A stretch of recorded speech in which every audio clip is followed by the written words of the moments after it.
Assalamualaikum warahmatullahi wabarakatuh. Selamat pagi anak-anak. Mudah-mudahan kalian pada musim pandemi ini diberi kesehatan sehingga kalian bisa mengikuti pembelajaran dengan baik. Baik anak-anak, untuk pertemuan kali ini Bu akan menjelaskan KD tentang objek IPA dan pengamatannya. Sini Ibu akan menjelaskan yaitu pengertian IPA, yaitu ilmu yang mempelajari segala sesuatu yang berada di sekitar kita, baik yang sudah mati atau hidup. Jadi di pelajaran IPA ini kita mempelajari benda mati atau benda hidup.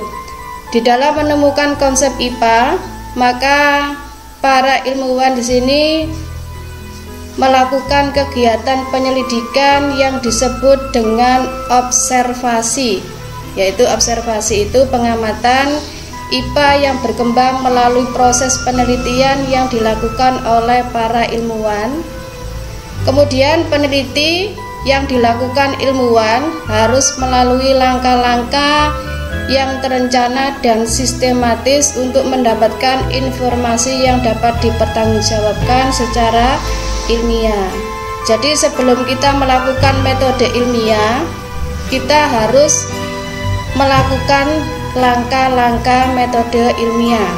Nah, di sini Ibu menjelaskan yaitu pengertian tentang metode ilmiah. Metode ilmiah adalah proses keilmuan untuk mendapatkan pengetahuan atau dari pemecahan masalah dan mengetahui penyebabnya secara sistematik atau valid. Nah, di sini perlu diingat anak-anak, dalam langkah-langkah metode ilmiah di sini ada 6 langkah yang perlu kalian lakukan dalam penelitian metode ilmiah. Yang pertama yaitu melakukan observasi. Apa sih melakukan observasi itu? Yaitu dilakukan untuk mengamati keadaan awal objek penelitian, kemudian menganalisis sifat-sifat objek yang diteliti. Kemudian langkah yang kedua yaitu merumuskan masalah. Merumuskan masalah adalah kegiatan menemukan dan menentukan permasalahan yang akan diangkat dalam penelitian. Kemudian langkah yang ketiga yaitu merumuskan masalah hipotesis atau dugaan sementara. Sini hipotesis membuat rumusan awal atau prediksi terhadap hasil dari permasalahan yang kita angkat.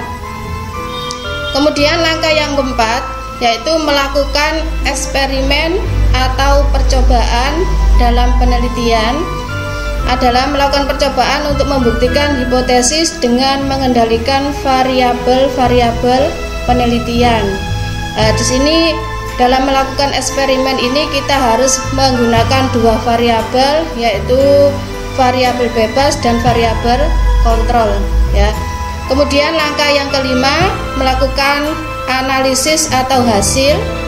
Sini pengertiannya yaitu dari hasil hipotesis yang telah dibuat untuk mengetahui apakah hipotesis yang kita buat itu dapat menjelaskan fenomena yang terjadi atau tidak.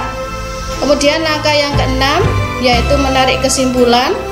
Setelah hasil dianalisis dan dihubungkan dengan hipotesis penelitian, dapat kita tarik kesimpulan yaitu menjelaskan hubungan tersebut dengan singkat dan jelas. Jadi anak-anak yang perlu kalian ingat yaitu langkah-langkah metode ilmiah itu ada 6. Yang pertama melakukan observasi, yang kedua merumuskan masalah, yang ketiga merumuskan hipotesis, yang keempat melakukan eksperimen, yang kelima melakukan analisis hasil, dan yang keenam menarik kesimpulan. Kemudian sikap ilmiah yang harus berada dalam seorang peneliti, yaitu yang pertama harus bersifat jujur. Jujur di sini diartikan sebagai segala sesuatu yang dilakukan seseorang sesuai dengan hati nurani dan norma peraturan yang ada. Jadi hasil penelitian itu harus sesuai dengan kenyataan, tidak boleh untuk direkayasa. Kemudian sikap ilmiah yang kedua yaitu bersikap objektif. Di sini yang bersifat objektif itu terlihat pada kebiasaan menyatakan apa adanya tanpa diikuti perasaan pribadi. Kemudian sikap ilmiah yang ketiga yaitu terbuka. Sikap dan perilaku seseorang yang mencerminkan keterusannya yang diinginkan, kritik atau saran dari orang lain. Jadi setelah kita melakukan penelitian, kalau ada masukan atau kritikan dari orang lain, kita harus menerimanya. Kemudian sikap ilmiah yang keempat yaitu ulet dan perilaku yang tetap bertahan meskipun menghadapi hambatan yang besar, tidak mudah putus asa. Kemudian sikap yang kelima yaitu bersikap kritis, kebiasaan mencari informasi sebanyak mungkin sesuai dengan bidang pada orang lain. Kemudian sikap yang keenam dapat bekerja sama dengan orang lain. Di sini dalam arti bekerja sama dengan orang lain itu dapat mencerminkan adanya kesadaran dan kemauan untuk saling membantu antara teman yang satu dengan teman yang lain.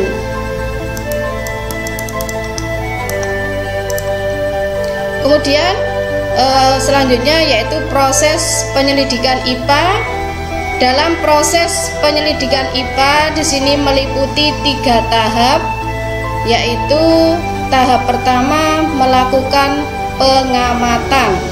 Jadi pengamatan adalah proses mengumpulkan data dan informasi tentang benda yang sedang diselidiki, dapat dilakukan dengan bantuan indera manusia maupun alat yang lainnya. Kemudian yang kedua, proses pendidikan IPA yang kedua yaitu membuat inferensi. Jadi membuat inferensi di sini yaitu merumuskan penjelasan berdasarkan data dan informasi yang telah dikumpulkan pada saat pengamatan. Kemudian setelah membuat inferensi, baru kita mengkomunikasikan hasil proses penyelidikan IPA kepada orang lain. Kemudian selanjutnya yaitu bagian-bagian dari IPA. Jadi bagian-bagian dari IPA itu meliputi ilmu fisika, ilmu biologi, dan ilmu kimia. Jadi ilmu fisika itu apa sih? Ilmu yang mempelajari tentang energi, cahaya, gerak, dan berbagai gejala fisik alam lainnya. Sedangkan ilmu biologi di sini ilmu yang mempelajari sistem kehidupan mulai dari ukuran yang terkecil sampai dengan lingkungan yang sangat luas. Sedangkan ilmu kimia, ilmu yang mempelajari segala sesuatu mengenai materi dan perubahannya serta interaksi antara materi yang satu dengan materi yang lainnya. Kemudian di sini definisi pengukuran, yaitu pengukuran ini membandingkan sesuatu yang diukur dengan menggunakan alat ukur sebagai satuan. Nah, kalian kan sudah pernah untuk mengukur antara satuan baku dan satuan tidak baku. Kalau satuan baku itu kita mengukur dengan menggunakan alat, seperti kita menimbang beras dengan menggunakan neraca. Kalau satuan mengukur dengan satuan tidak baku, kita mengukur panjang meja dengan menggunakan jengkal tangan, kita ukur ada berapa jengkal. Kemudian besaran, di sini besaran adalah hasil pengukuran yang dinyatakan dengan angka. Sedangkan satuan adalah acuan yang digunakan dalam pengukuran.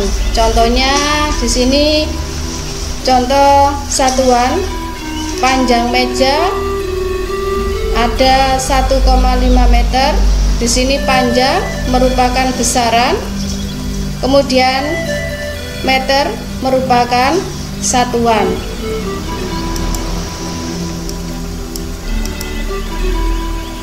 Besaran dan satuan di sini contoh dari satuan baku dan satuan tidak baku. Kalau satuan baku contohnya yaitu meter, kilogram, dan sekon. Sedangkan kalau satuan tidak baku contohnya jengkal, depa, hasta, kaki, dan tombak. Di sini contoh dalam besaran pokok dan turunan. Besaran pokok di sini ada 7. Yang pertama yaitu panjang, satuannya meter yang kita simbolkan dengan huruf M kecil. Kemudian yang kedua, besaran pokok yang kedua yaitu massa, satuannya kilogram, simbolnya Kg. Kemudian besaran pokok yang ketiga yaitu waktu, satuannya sekon, kita simbolkan huruf S kecil.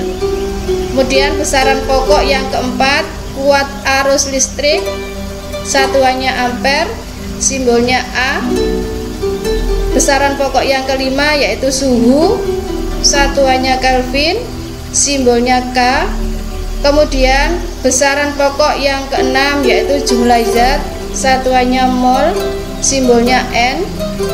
Besaran pokok yang ketujuh intensitas cahaya, satuannya kandela, kita simbolkan CD. Jadi perlu kalian ingat besaran pokok itu ada 7, yaitu panjang, massa, waktu, kuat arus listrik, suhu, jumlah zat, dan intensitas cahaya.